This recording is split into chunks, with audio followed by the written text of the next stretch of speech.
What's up, guys? This is Siah Hendrix, and you're watching a 416 interview.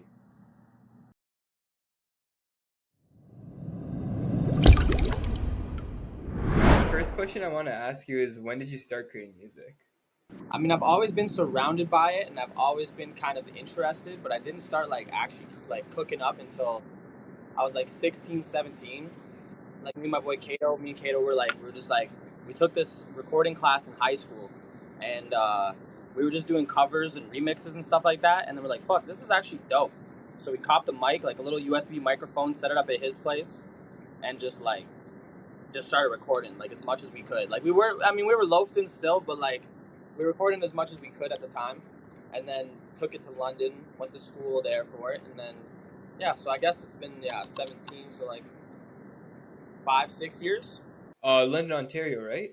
We're from Sault Ste. Maurie, but I went to London. I went to Fanshawe for 3 years of school, did 2 years of music, came out to Toronto as soon as I finished that, and then I was just working out of my boy's Slime studio, and I was working in a dispensary, and so I've been out here 2 years now. What made you start creating music? I didn't even know that I was gonna end up making music. I just kind of my dad was in a band, so I was always I'd be up at he'd wake me up at 5 in the morning just blasting fucking Slipknot or Korn or whatever the hell it was, 3 Days Grace. So he's always bumping music late night, and I think just over time, being surrounded by it so much, it just kind of became the thing that was that just made most sense. So I was playing guitar when I was pretty young. I got old photos of me with a microphone and shit when I was a kid. So I think it's always been there. And then I think high school actually taking that class kind of put it in perspective. Oh, I could actually do something with it, you know. And then it just kind of evolved and became the only thing I obsess about. So yeah. Your artist name, Siah Hendrix. That's your your actual name, right? Yeah, Siah Hendrix. Yeah, so I'm a lot of times a lot of people say Siah. Oh, sorry. No, it's fine because that's usually what most people say too also. But yeah, I don't know. I just it came from 20 different names coming down, and then I was like, Siah sounds kind of cool. And then I was like, I want some type of rock star kind of thing, but also the rap kind of thing. So I was like, the Hendrix just kind of fit as well. So I was like, Siah Hendrix really works. So yeah. You mentioned also that you're not from the GTA. You're from Sault Ste. Marie, I think you said.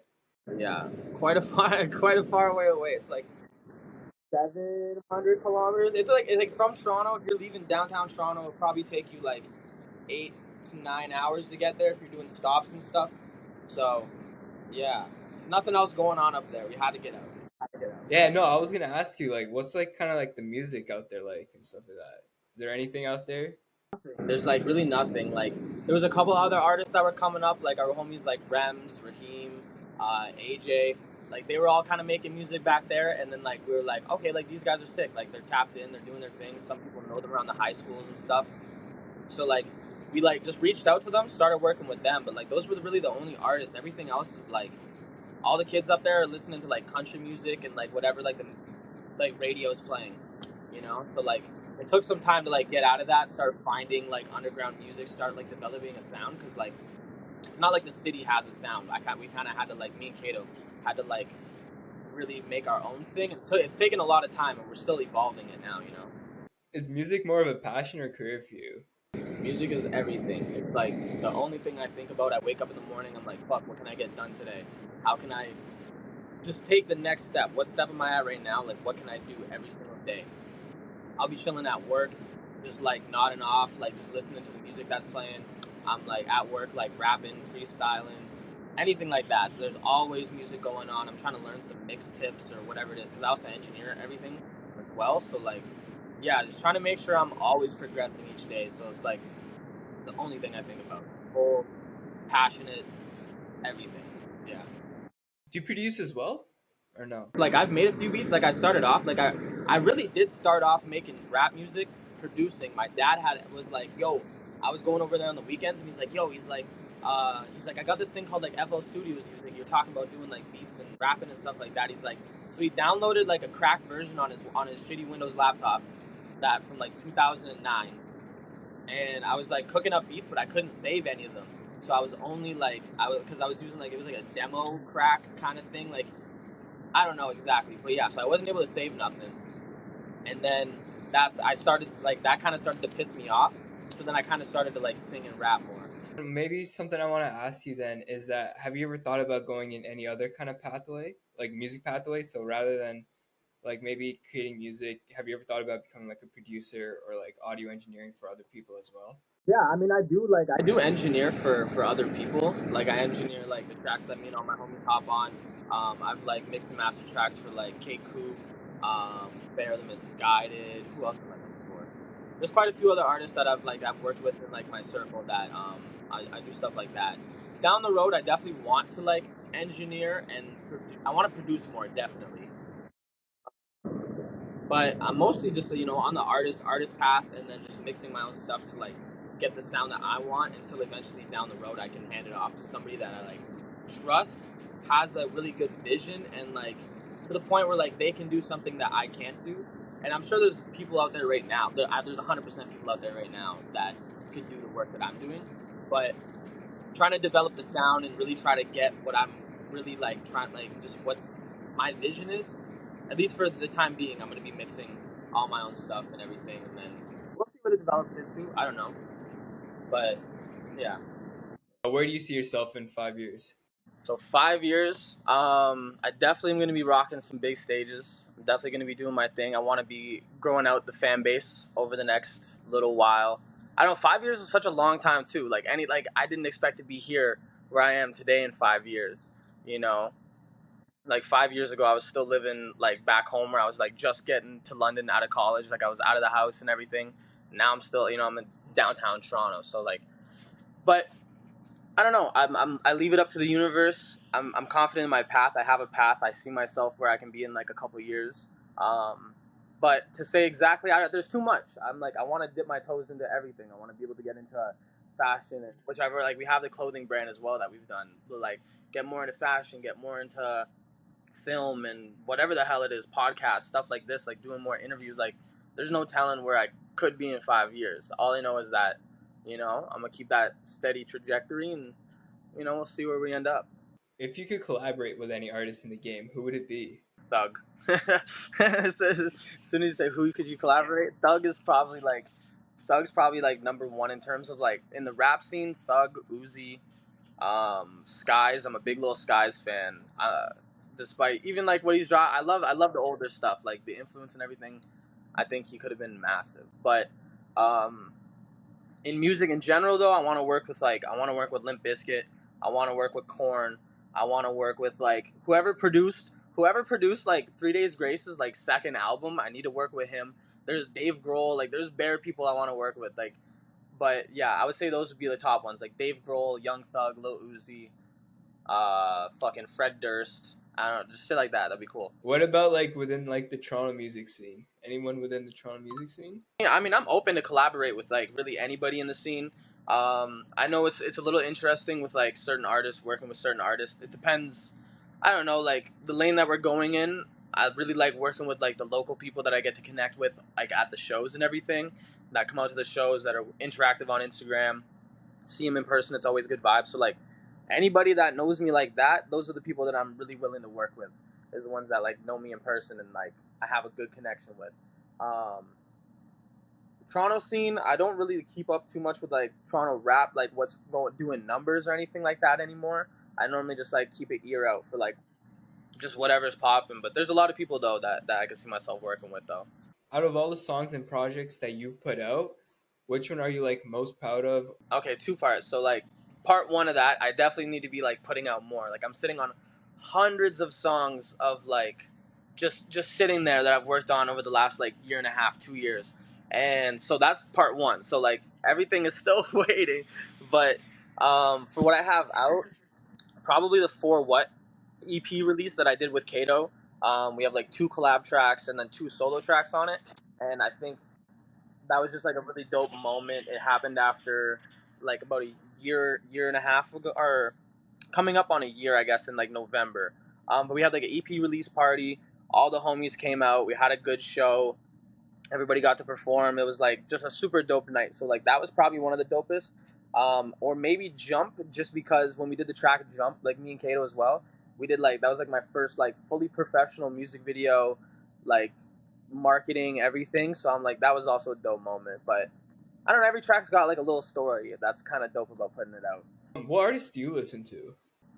Mostly, I'm listening to a lot of new metal and a lot of post grunge. Um, so like a lot of like Stained, like Linkin Park, Korn, Deftones, Primer 55. Like though Billy Talent. Billy Talent's like one of my favorite, like top three. Um, so like I listen to a lot of that, and then I also listen to like a lot of Lone, a lot of Yeet, good amount of Travis. I'm a big Kanye fan. What about Utopia? Utopia was sick. Yo, the first listen, I thought it was ass on the first listen. I thought it was ass. I don't know what the vibe was that night. I was in the wrong headspace or something. But like, I went back and every track that I've listened to since has just been like nuts, just nuts. So, yeah, I definitely, and I'm a huge Travis fan. Like, I low key have like a Travis tat. Like, it's not really like Travis Scott tattoo. I love the quote because that's like the name of his documentary, but the quote itself is super dope. And like my mom always wanted me to get the like mom tattooed on me, so I was like, okay, well let me incorporate it in this, and then yeah, and then I'm gonna end up getting it finished in like a couple weeks. Yeah, and yeah, it just says, "Look, mom, I can fly." I want to move on and talk about Social Outcast. So like, Yeah, it's like a collective, right? You guys are a collective or like a group?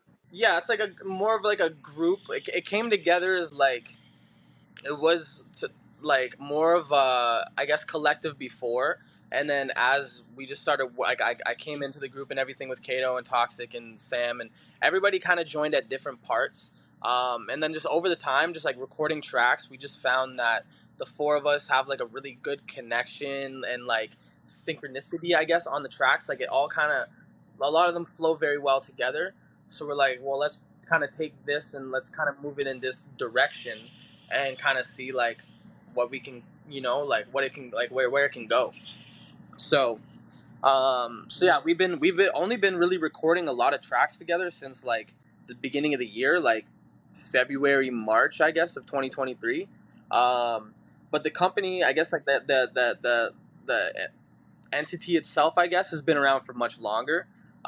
It's just yeah, we're doing kind of like a rebranch, a kind of little new thing with this. So we're trying to figure that out right now, but it's going well. It's pretty cool. Any new advice for like artists, wanting to start creating music? For anybody that's considers making music or is at a point where they're like, is this really for me?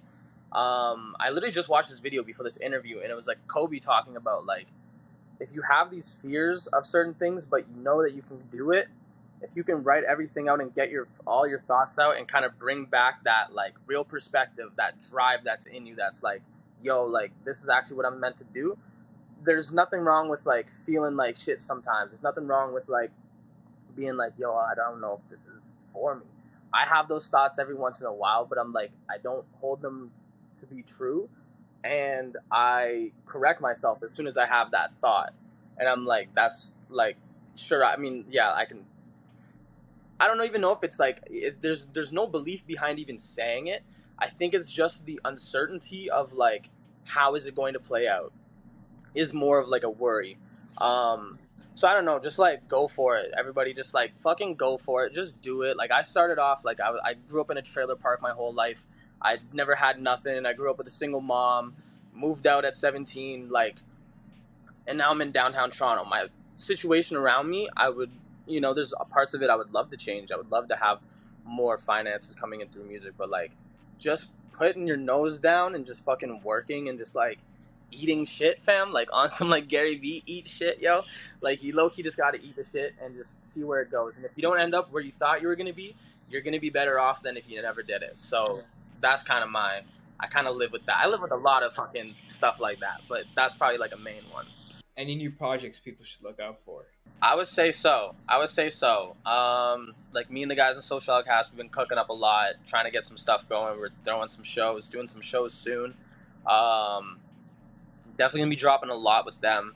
And then in terms of just like other stuff that I'm working on, I have a lot of collaborative tracks that I've been working on with people, especially like my boy Coop out in fucking Newmarket, my boy Slime who's in Toronto. Like like I got a couple projects I'm working on, so I'm trying to get those at least out just for the people to hear. Depending on like what I do with marketing and branding and stuff like that, I kind of want to just get the art out. Like I've been working on it and I've been sitting on it, and I think it's amazing. And I think if just the right person hears it, they'll find something in it. So I think I need to be dropping like a bit more coming up. Definitely. Trying to find the funds.